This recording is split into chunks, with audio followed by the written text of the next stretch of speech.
Selamat. Siap.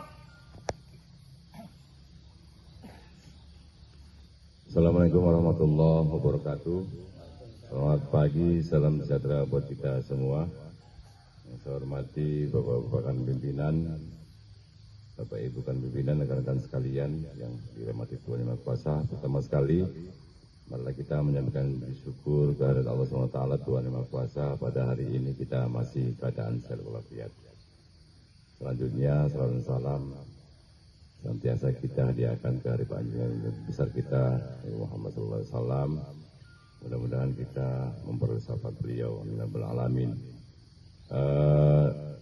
Sebelum saya membacakan penguatan pilar budaya ICM, saya nyampaikan bahwa beberapa waktu yang lalu ada memo elektronik dari bagian SDM yang Bora ya, bahwa akan diadakannya perlombaan yel-yel untuk semua kebun di regional 2. Jadi saya minta untuk semua feeling dan bagian segera membuat atau menciptakan yel-yel untuk dikirimkan ke bagian SDM, karena penyampaiannya sampai dengan tanggal 27 ya, kepada Abling 1 sampai dengan Abling 3, dan bagian emplasmen untuk segera mengirimkannya ya, Budi Bora ya. 27 ya. Kemudian satu lagi, bahwa kemarin ada surat elektronik juga menyampaikan penundaan audit RSPO ya, eksternal, yang rencananya di bulan Juni diundur menjadi di tanggal 23 Agustus nggak salah ya, 23 Agustus. 3 Agustus. Artinya masih ada kesempatan bagi kita untuk mempersiapkan ya, mempersiapkan untuk dilaksanakannya audit eksternal RSPO. Kemudian yang tiga, berkaitan dengan produksi, alhamdulillah sampai dengan hari ini untuk bulan Juni kita masih di atas RKAP, kemudian sampai dengannya di atas RKAP. Namun di minggu-minggu terakhir kemarin Pak Korkam banyak terjadi kehilangan produksi kita. Bahkan di minggu lalu kalau secara RKAP kita sudah minus. Jadi jangan sampai yang sudah kita raih di atas RKAP kemudian harian kita minus, lama-lama tergerus Pak Korkam, sehingga capaian kita bisa minus di bulan Juni. Ya, harapan kami kepada tim pengamanan untuk lebih memperkuat pengamanannya ya Pak Korkam ya. Kemudian kami juga sudah berkoordinasi dengan SPBUN untuk kita membuat atau membangun tim booster ya. Tim booster ini kan gunanya untuk sewaktu-waktu diperlukan di lapangan, bila mana kekurangan tenaga personil, mungkin menghadapi orang-orang yang enggak bertanggung jawab, itu bisa kita kerahkan seluruh anggota SPBUN lah. Kira-kira se-offos lah gitu ya, dari AB 1, 2, 3 dan emplasmen. Kira-kira gitu Pak Ketua SPBUN ya. Kemudian saya sampaikan penguatan pilar budaya ICM dalam pengelolaan risiko perusahaan untuk program ACMS di bulan Juni 2026. Jadi penguatan pilar budaya ICM atau Identification, Quantification, and Management Risk dalam pengelolaan risiko menekankan pentingnya membangun sistem manajemen risiko yang lebih terukur dan proaktif. Tahap identification berfokus pada kemampuan organisasi dalam menggali seluruh potensi risiko sejak dini di dalam proses bisnis.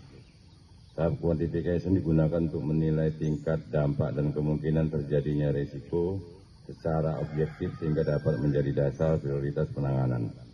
Selanjutnya tahap manage risk menitikberatkan pada implementasi strategi terhadap operasional perusahaan. Penguatan budaya IQM juga mendorong pengambilan keputusan berbasis data.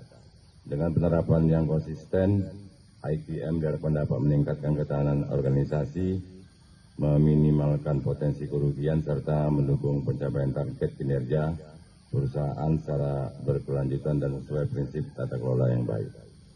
Mungkin berkaitan dengan IQM ini saya akan memberikan contoh yang cukup sederhana. contoh bagaimana manajemen tentang panen. Jadi seperti di Abeng 3 selama ini kan kekurangan tenaga panen sehingga mengalami kenaikan pusingan panen. Jadi identifikasi yang perlu dilakukan adalah menghitung luasan hektar di Abeng 3 dengan kondisi yang tersedia tenaga panen. Jadi setelah kita identifikasi terjadi kekurangan tenaga panen, maka dilakukan bantuan tenaga dari Abeng 1 dan Abeng 2 yang merupakan quantification, artinya kuanti menghitung apa yang harus kita lakukan perbaikan untuk menghindari resiko manajemen risk. Nah, kalau sampai dengan pusingan di atas 8 hari, maka bisa terjadi resiko buah bisa busuk di lapangan, kemudian rawan pencurian, perondolan, dan seterusnya. Jadi IQM ini di dalam peningkatan produktivitas adalah sangat mendukung. Jadi tentunya juga bisa diterapkan di bagian lain seperti keuangan atau di bagian teknik seperti hari ini. Kita kan sedang melakukan rehabilitasi jalan dengan alat berat. Di malam kami sampai melaksanakan Zoom dengan Pak GM. Jadi kebetulan BRM-1 itu kan sedang pelatihan di kantor regional.